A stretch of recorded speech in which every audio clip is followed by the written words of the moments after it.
13वां अध्याय। दक्ष द्वारा मैथुनी सृष्टि का आरंभ।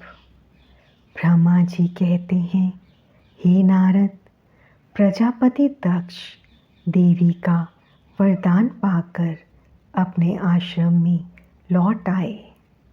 मेरी आज्ञा पाकर प्रजापति दक्ष मानसिक सृष्टि की रचना करने लगे, परंतु फिर भी प्रजा की संख्या में वृद्धि होती ना देखकर वे बहुत चिंतित हुए और मेरे पास आकर कहने लगे, हे प्रभु, मैंने जितने भी जीवों की रचना की है वे सभी उतने ही रह गए, अर्थात उनमें कोई भी वृद्धि नहीं हो पाई। हे तात, मुझे कृपा कर ऐसा कोई उपाय बताइए जिससे वे जीव अपने आप बढ़ने लगे। ब्रह्मा जी बोले, प्रजापति दक्ष, मेरी बात ध्यानपूर्वक सुनो।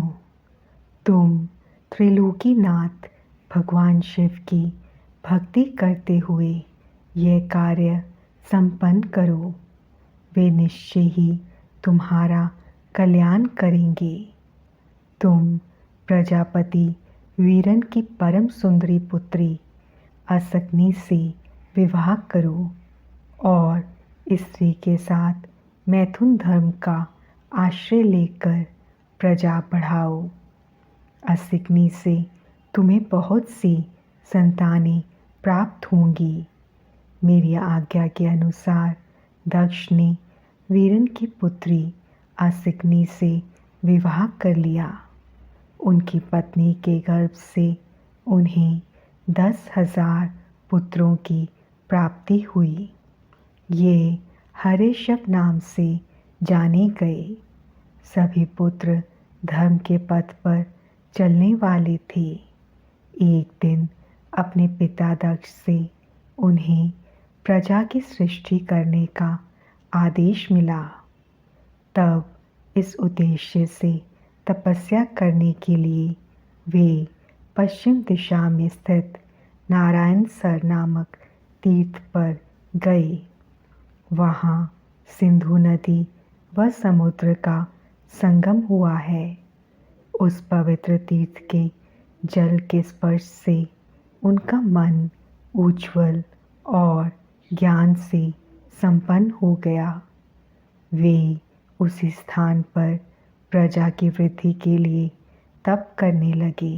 नारद, इस बात को जानने के बाद तुम श्री हरि विष्णु की इच्छा से उनके पास गए और बोले, दक्ष पुत्र हर्षवगण, तुम पृथ्वी का अंत देखे बिना सृष्टि की रचना करने के लिए कैसे उद्धत हो गए।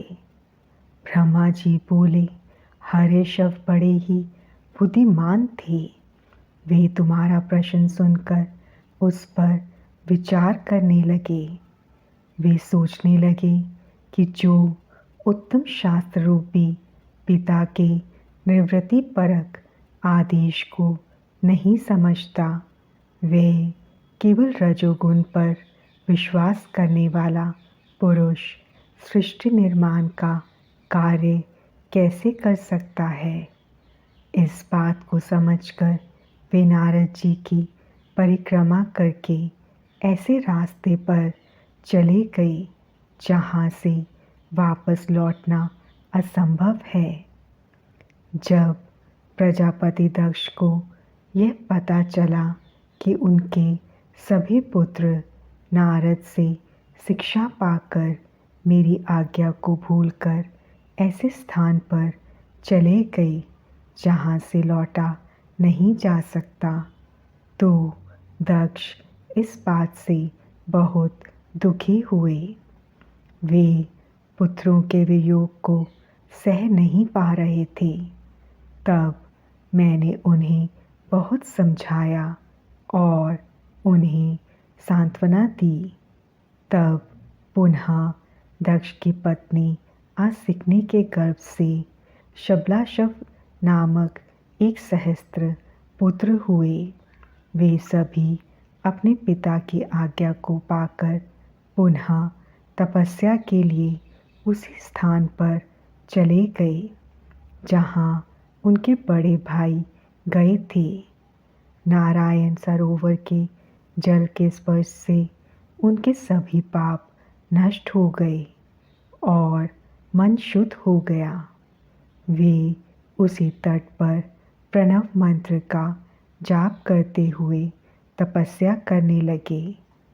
तब नारद तुमने पुनः वही बातें जो उनके भाइयों को कही थी उन्हें भी बता दी और तुम्हारे दिखाए मार्ग के अनुसार वे अपने भाइयों के पथ पर चलते उधर्व गति को प्राप्त हुए। दक्ष को इस बात से बहुत दुख हुआ और वे दुख से बेहोश हो गए। जब प्रजापति दक्ष को ज्ञात हुआ कि यह सब नारद की वजह से हुआ है तो उन्हें बहुत क्रोध आया। संयोग से तुम भी उसी समय वहाँ पहुँच गए। तुमने देखते ही क्रोध के कारण वे तुम्हारी निंदा करने लगे और तुम्हें धिक्कारने लगे। वे बोले, तुमने सिर्फ दिखाने के लिए ऋषियों का रूप धारण कर रखा है। तुमने मेरे पुत्रों को ठग कर उन्हें भिक्षुओं का मार्ग दिखाया है। तुमने लोक और परलोक दोनों के श्रेय का नाश कर दिया है।